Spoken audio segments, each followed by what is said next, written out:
1945-yilda Ikkinchi jahon urushi tugashi bilanoq yer yuzida mustahkam tinchlikni o'rnatish va xavfsizlikni ta'minlash maqsadida Birlashgan Millatlar Tashkiloti tuzildi va mana shu tashkilotning 80-yubiley sessiyasi munosabati bilan jahon liderlari BMTning shtab-kvartirasi joylashgan Nyu-Yorkda yig'ilishdi. Xususan, O'zbekiston prezidenti Shavkat Mirziyoyev ham.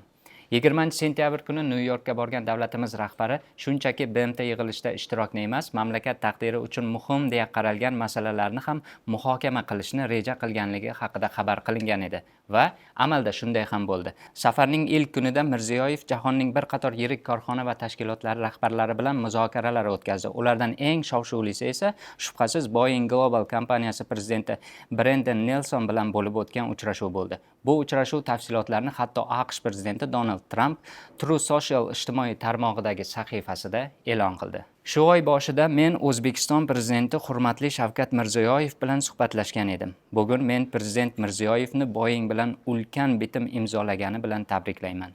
O'zbekiston Airways 8 milliard dollardan ortiq mablag' evaziga 22 ta 787 Dreamliner samolyotini xarid qiladi.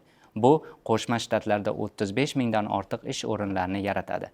Prezident Mirziyoyev bir so'zli inson va biz boshqa ko'plab masalalar ustida birgalikda ishlashda davom etamiz. Bu masalaga e'tiboringiz uchun tashakkur. Donald Trump Mirziyoyev haqida faqatgina post joylash bilan cheklanmadi. Yuzma-yuz uchrashuv tashkil etildi. Har ikki rahbarning tig'iz rejimi oralig'ida bo'lib o'tgan mazkur uchrashuv 5 daqiqadan ko'proq bo'ldi. Suhbatning boshida Trump Mirziyoyevni bir so'zli va qat'iyatli inson deb atadi va unga hurmati cheksiz ekanligini aytib o'tdi. O'z navbatda Mirziyoyev ham AQShlik mavqedoshiga hurmat ko'rsatib, uni aytgan gapining ustidan chiqadigan inson deya ta'rifladi. Suhbat so'ngida esa Trump O'zbekiston va AQShning savdo aloqalaridan hayratda qolganligini yashirmadi. Agar bunaqa hamkorlik davom etsa, 15-20 martalab uchrashishga tayyorligini bildirdi.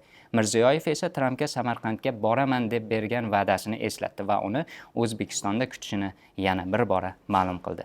Вы мне обещали первый раз, что Самарканд посетите. You have to visit Samarkand, I please. love that. Well, I'm going to think about doing С that. удовольствием, я подумаю об этом. Спасибо. Спасибо большое. Really run a great operation, a great group of people.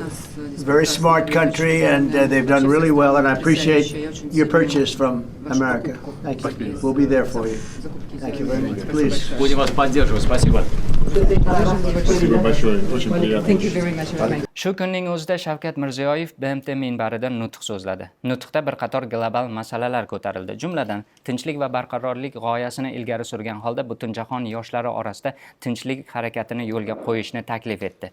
Shuningdek, iqlim va ekologiya muammolariga to'xtalib, Markaziy Osiyodagi suv resurslaridan oqilona foydalanish va ekologik muammolarni bartaraf etishda xalqaro hamkorlik muhim ekanligini ta'kidladi. O'zbekistonning jadal rivojlanish strategiyasidan chekinmasligini aytib, mamlakatda kambag'allik darajasi 35% dan 6,6% gacha qisqarganini ma'lum qildi. So'nggi yillarda O'zbekistonda kambag'allik darajasi 35% dan 6,6% gacha qisqartirishga erishdik. Bunga avvalo ta'lim va ilm-fan sohasini o'zgartirish, innovatsion tarmoqlar va texnologik sanoat korxonalarini barpo etish, yashil energetika va transport infratuzilmasini modernizatsiya qilish, kichik biznesni har tomonlama rivojlantirish va natijada millionlab ish o'rinlarini yaratish orqali erishmoqdamiz. Tobora chigallashib borayotgan vaziyat ham befarq emasligini aytib, prezident G'azo va Ukrainadagi mojarolarni tinch va diplomatik yo'l bilan hal etilishi tarafdori ekanligini bildirdi. Mirziyoyevga ko'ra, O'zbekiston ikki xalq, ikki davlat tamoyiliga amal qiladi. G'azo sektoridagi tobora keskin yomonlashib borayotgan gumanitar inqirozini ham e'tibordan chetda qoldirib bo'lmaydi. Harbiy harakatlarni to'xtatish va siyosiy muzokaralarni davom ettirishga chaqiramiz. Biz BMTning rezolyutsiyasiga muvofiq ikki xalq uchun ikki davlat tamoyilini amalga oshirishning qat'iy tarafdorimiz. Ukraina atrofidagi vaziyat ham barchamizning jiddiy tashvishga solmoqda.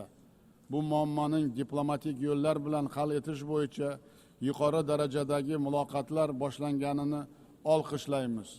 Shavkat Mirziyoyev Nyu-Yorkka tashrifi chog'ida bir qator davlat rahbarlari bilan ham uchrashuvlar o'tkazdi. Jumladan Koreya prezidenti Lee Chje-myon, Albaniya prezidenti Bayram Begay, Iordaniya podshohi Abdulla II bilan o'zaro hamkorlikni rivojlantirish borasida muzokaralar bo'lib o'tgan bo'lsa, tarixda ilk bora Chexiya prezidenti Peter Pavel bilan yuzma-yuz holda qisqa suhbat bo'lib o'tdi.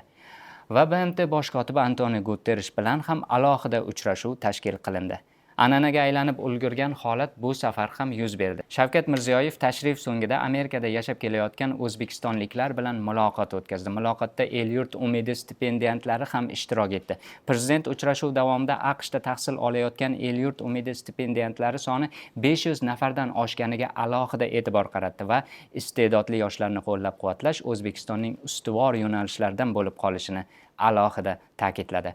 Xulosa qilib aytganda, AQSh safari O'zbekiston uchun tarixiy va samarali yakunlandi. Amerikada istiqomat qilib kelayotgan yurtdoshlarimizning davlat rahbarini kutib olishi esa bu safar har galgidan ko'ra yuqori notada bo'ldi.